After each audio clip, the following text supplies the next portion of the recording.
നേരം പരവരാന്ന് വെളുക്കുന്നതേ ഉള്ളൂ. പക്ഷെ പാറു റെഡിയായി സെറ്റായി നിൽക്കുകയാണ്.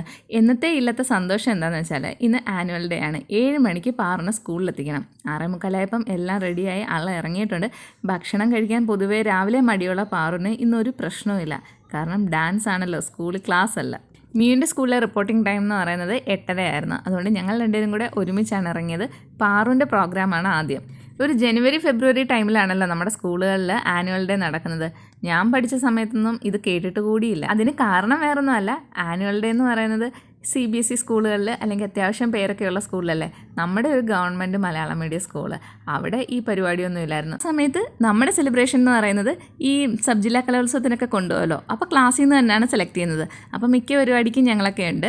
പിന്നെ അതിലൊന്നും പങ്കെടുക്കാത്ത കുറച്ച് കുട്ടികൾ കാണുമല്ലോ, അവരുടെ കാര്യമായിരുന്നു കഷ്ടം. പിന്നെ ഇതെല്ലാം കഴിഞ്ഞ് ഒരു സ്കൂള് അടയ്ക്കാറൊക്കെ ആകുമ്പം എപ്പോഴേലും ഒരു യൂത്ത് ഫെസ്റ്റിവൽ നടത്തും. അന്നേരം കുട്ടികൾക്ക് ഇഷ്ടമുള്ളത് ചിലപ്പോൾ സിനിമാ പാട്ട് സഹിതം നമുക്ക് പാടാൻ പറ്റും. അങ്ങനെ പണ്ട് ഞാനൊരു പാട്ട് പാടിയിട്ടുണ്ട്. ആദ്യമായിട്ട് പാടുന്ന പാട്ടിതാണ് പഞ്ചവർണ്ണ പൈങ്കിളി പെണ്ണി. ഇത് കഴിഞ്ഞ് തൊട്ടടുത്ത് വരുന്ന ലൈൻ ഇന്നെനിക്കൊരു ദൂത് പോകാമോ. അപ്പോൾ ഇതിൻ്റെ ഇടയ്ക്ക് ഒരു ഗ്യാപ്പുണ്ട്.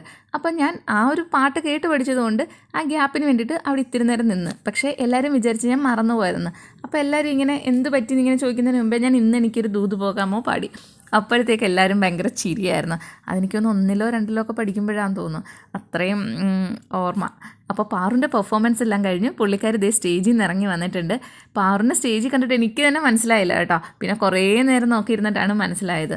KG സെക്ഷനിലെ കുട്ടികളെ പഠിപ്പിക്കുക, അത് പെർഫോം ചെയ്യിപ്പിക്കുക, അവരെ മേക്കപ്പ് ഒക്കെ ചെയ്യാനൊന്ന് അടക്കിയിരുത്തുക എന്ന് പറയുന്നത് ഭയങ്കര ടാസ്ക്കാണ്. അതെല്ലാം ടീച്ചേഴ്സ് സക്സസ് ആയിട്ട് വിജയിച്ചിട്ടുണ്ട്.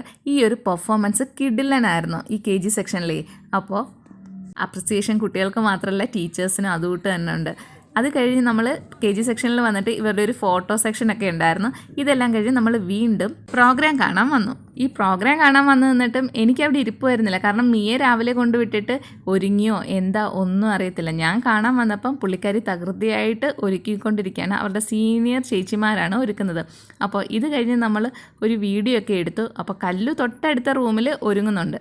4th സ്റ്റാൻഡേർഡിൻ്റെ ഇത്തവണത്തെ തീം എന്ന് പറയുന്നത് ഇന്ത്യൻ ഡാൻസ് ആണ്. അപ്പോൾ ഓരോ സ്റ്റേറ്റിനെ റെപ്രസെൻറ്റ് ചെയ്ത് അവരുടെ ഡാൻസ് ഉണ്ടല്ലോ, അതാണ് ഓരോ കുട്ടികളും പെർഫോം ചെയ്യുന്നത്. മീക്ക് കിട്ടിയത് കേരളമായിരുന്നു, അതുകൊണ്ട് മോഹിനിയാട്ടം.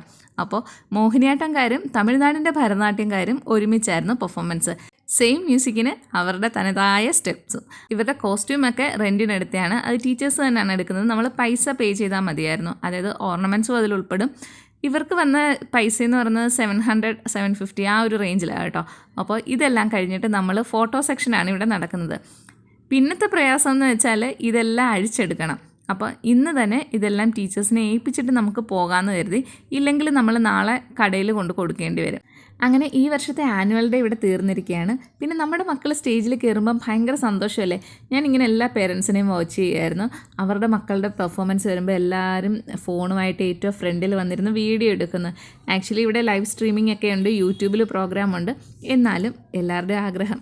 അങ്ങനെ പ്രോഗ്രാംസ് എല്ലാം കഴിഞ്ഞ് നമ്മൾ നീതേ സന്തോഷേട്ടനെയൊക്കെ കണ്ടുമുട്ടി നമ്മൾ ഒരുമിച്ചാണ് പോകാനായിട്ട് ഇറങ്ങുന്നത്. ഇനി പ്രത്യേകിച്ച് പരിപാടിയൊന്നുമില്ല, നേരെ വീട്ടിൽ പോകാം. അപ്പോൾ അതിന് മുമ്പായിട്ട് ഇവിടെ സ്റ്റോൾ ഉണ്ടായിരുന്നു. കുട്ടികൾക്ക് ഓരോ ഐസ്ക്രീമൊക്കെ വാങ്ങിച്ചു കൊടുത്ത് ഞങ്ങൾ കുറച്ച് നേരം കാര്യമൊക്കെ പറഞ്ഞിട്ടാണ് പിരിഞ്ഞത്. അപ്പോൾ ഇത്രയേ ഉള്ളൂ. ബായ്.